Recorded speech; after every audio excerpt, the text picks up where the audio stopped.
Are you in love with football? And what about sports betting? Do you want to earn really big money from it? Experts of Betfac prepare dozens of solid and safe predictions with high odds every day, so you can win a lot and stably. Just sign up through the link in the description and punish your bookie.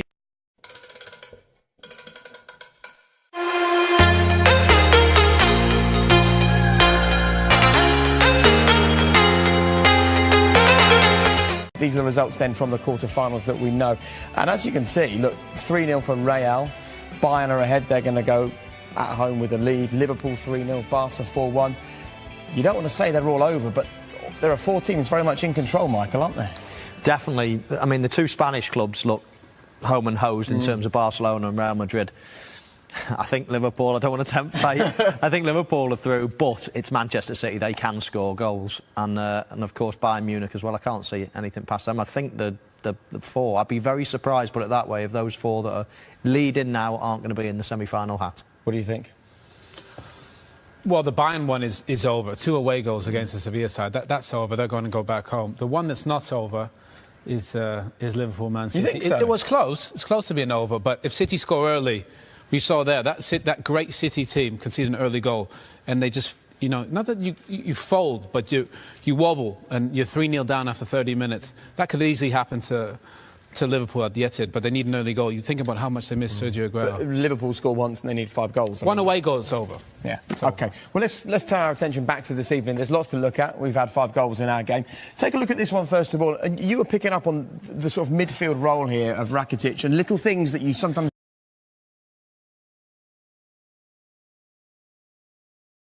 this is exactly what I did. Is you check your shoulder, you just check where the centre forward is, and you just see him there. He just checks over to his left, knows Dzeko's there, takes a tiny step to his left, picks it off, and that's what happens when you turn over possession in these areas. Little set, really unfortunate for De Rossi. You know, he tries to. It's going to go to the best player in the world. He has to find a way to intercept it. It's just unfortunate. Hits it too clean. Goes by Alisson. At that point, Roma actually had played really well. It's a huge part of the game, anticipation of what your opponents are going to do. As Owen says, Rakitic there. When you're on the pitch, we said before the game, sometimes you play daft. You play as if you're not interested and you don't. And then as soon as someone puts the head down to them pass, all of a sudden you're on the move. It's the tiniest step though from Rakitic. So has he just gambled and got it right? No, that's a skill. Gamble. It's a skill. Yeah. Look, when you're playing there, if he knows Dzeko's there, Rio Ferdinand used to say to me, "Oh, and step to the left," and you take a step to the left, you pick it off. You know, so now that tackling and challenges have a little bit gone out of the game, as aggressive as it is, interceptions and timing. Look at Rakitic there. He's in a perfect position. He knows Dzeko is to his left. And it's just that movement. He reads it. Look, it's a poor ball from Pellegrini. But turning over possession in these areas in the Champions League game is almost a goal. It's a guarantee because at this point, Roma are played terrific. You know, Barcelona don't really deserve to be ahead. One little mistake, Bruno Perez, the right-back's out of position.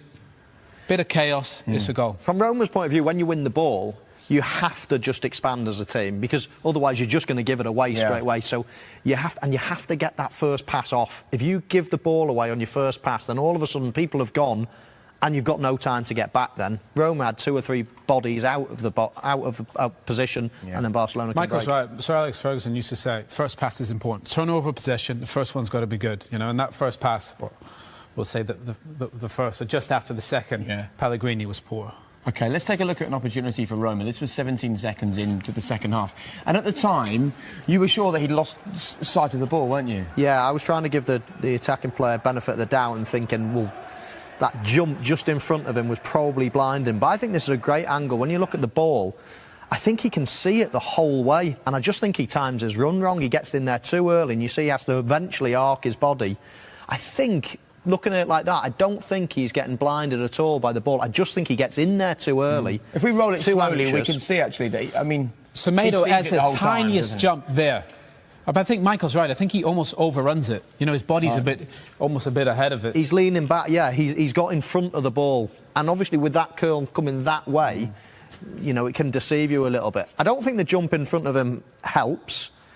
But look at the way he's arching back. He should be heading that forward, and he's almost sort of waiting to head it back. So I was given the benefit of the doubt when I first saw it, but now I think it's about miss. What was the mentality when you were playing and the ball the ball came across and there was loads of players moving around, would you just try and ignore all other movement and just focus on the ball? Yeah.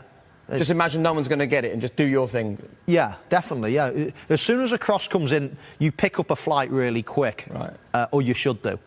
And you'll know whether this could be you or not. And as soon as that ball goes, you only focus on picking the flight early. You know, you have to pick the flight up early. And if it's in and around your area, then you can change your run. You might need to step in one or step out one. Listen, if it's a near post run, you're never going to get it if you're in the middle of the goal. But if it's a yard in front or a yard behind, you can then change your stride. Don't you think he picked up the flight initially? But I think maybe that change from Semedo where he jumps, you think it maybe just throws him off a tiny bit? And I think the bend on the ball... I think he's got the flight here. I think Michael's right. He's got it perfect. This that late jump from Semedo there. Yeah, you see, maybe just changes his timing. The ball really straightens up as soon as it comes in, and this is the best thing when you just look at his body shape. Watch that leg. So he's stopped there. Right. He's decelerating, and his body is just all wrong. He's trying to readjust, isn't he? Yeah. So one, he's decelerate, and then he still had to arc his body. So he's way in front of the ball. Right, OK, so there was the chance there for Roma. Let's have a look at what happened not too long after. 2-0 to Barcelona. And your issue here was with the corner. What was the problem? Look, if there's two out there, you got to get out there. Two players got to get there. They get there, but they're a little bit late. And then this time, the space that they vacated, now they're 2v2. This isn't a bad position. Now they're OK. But that space that Pellegrini's vacated, they're in there. Ball gets across, and it's a goal. Little things add up, Jake, in these big games. You got to get out there quicker. This, obviously, he's onside. You can see he's onside. Dzeko, Busquets is actually preventing Dzeko from getting in and cutting that channel ball out. I think, just going back to Owen's point, if you go and stick two players out there straight away, you just prevent the short corner. So you're just saying, right, you're knocking it in. But then, obviously, you've lost a couple of men from in the middle. Normally, you'd leave one out and one half and half just so he can get back in if the corner goes in. That's what they've done. It was all right. They've encouraged the short corner and they were in a decent position, but then it's poor. As soon as they get in a good position, people think it's over. Then the work starts. Then you've got to defend. People are not going to understand. We say the game's finished 4-1. Barcelona haven't been great. Yeah. 2 own goals, a goal from a centre-back. That's why they weren't really at their brilliant best. Michael made a good point. Suarez wasn't outrageous at his best. Messi wasn't really at his outstanding best. Iniesta.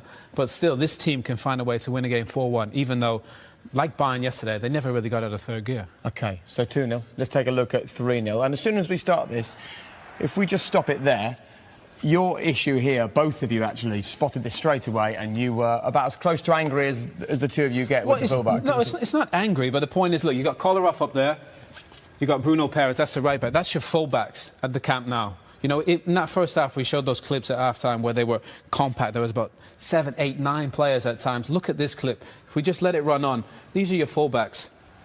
And there was so much effort down here. Well, Bruno Perez, he's not interested in getting back. Kolarov tries a little bit, but they just never really get back in. There's so much space. Piqué, for some reason, in open play, runs forward.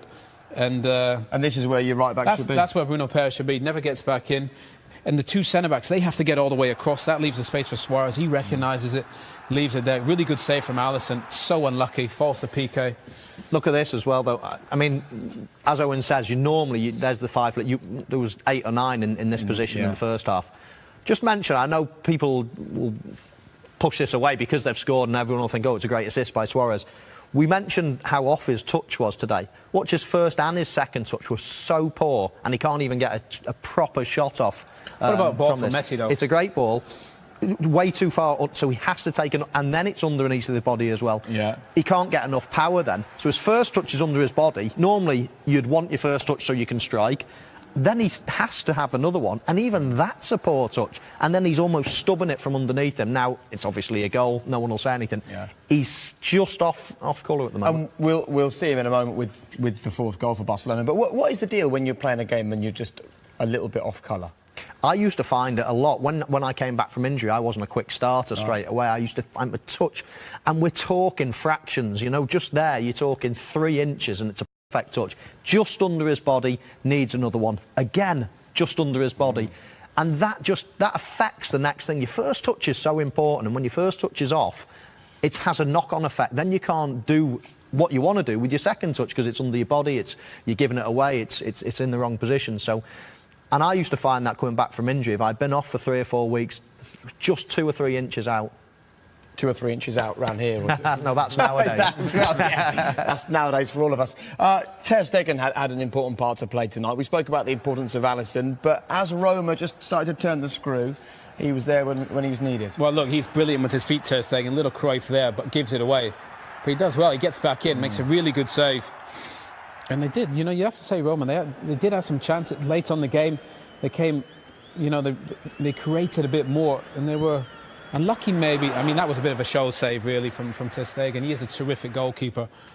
Might be in goal for Germany at the World Cup with Neuer being injured. But credit Roma, you know, they had a response. Brilliant first touch. Michael's right. That first touch from Dzeko is perfect. Yeah, first touches are hard enough as they are. When you're holding someone off as well, it makes it twice as hard. You can see he's holding Alba off there with one arm, taking a touch, keeping the defender away.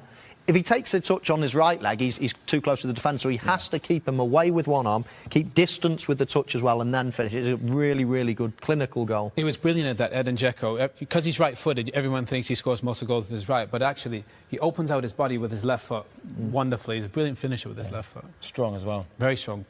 I think he's a really underrated player. You know, he suits the Premier League. He's perfect for it. I saw him at the game against Manchester City after the game. I said, you know, are you going to come back to the Premier League? It's perfect for you. What did he say? Well, if I wasn't so greedy, I would have been at Chelsea. Yeah, that was before all that happened. But no, he's perfect. But obviously, I think he's got a good thing there. Okay. So was it a no? It wasn't a no. No, it wasn't a clear no. So it was a yes. No, well, I'm open if it's good. It will be good. We'd like that. Right, final goal. We spoke about the fact that he was slightly off colour all evening, but as strikers do, he gets his goal, and it's pretty much the goal that puts the tie to bed, isn't it, Mike? It's actually the perfect... When you are not playing quite, you know, you don't really want to have to take a touch and things. When it just drops and you hit, you don't think about it. They're probably the best ones when you're in a little bit of a drought. He is scoring goals this year. Amazing stat that about his Champions League goals, who hasn't scored in over a year. But as I say, when you're not really firing on all cylinders, you just want one to drop that you don't have to think about, and you just strike. You know, the ball needs to be cleared, really, not taking a touch. That's just an instinct moment from him there, yeah? Yeah. Oh, yeah, the ball just drops and it's quick, and it is a great finish, but they're the ones that you want when you're not quite on top of your game. All right. I enjoyed that, talking about the midfield with a man who's won 2 Champions Leagues and strikers with a former Ballon d'Or winner. But